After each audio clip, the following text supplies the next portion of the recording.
আমরা পৃথিবীতে এসেছি, কেউ 60, 70, 100 বছর হয়তো বাঁচবো, কেউ কম বা আরো বেশি, কিন্তু এক সময় আমাদেরকে চলে যেতে হবে।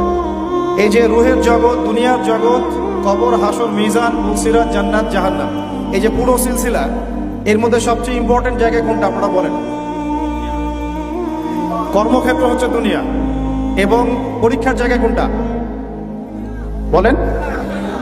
এবং এরপরে পরকালীন সফরের ক্ষেত্রে সবচেয়ে গুরুত্বপূর্ণ জায়গা কোনটা বলেন? কয়টা প্রশ্ন হবে? 3টা নিয়ে আলাদা আলাদা লেকচার দরকার। আমি একটা প্রশ্ন শুধু বলছি, মা দিনুক, মা দিনুক। এই দিনের প্রকৃত ব্যাখ্যা আজকে বাংলার মানুষ বুঝতে ব্যর্থ।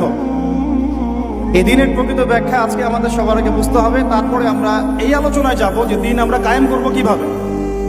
দুটো বিষয়, দিন কি, এর আসলে মৌলিক ব্যাখ্যা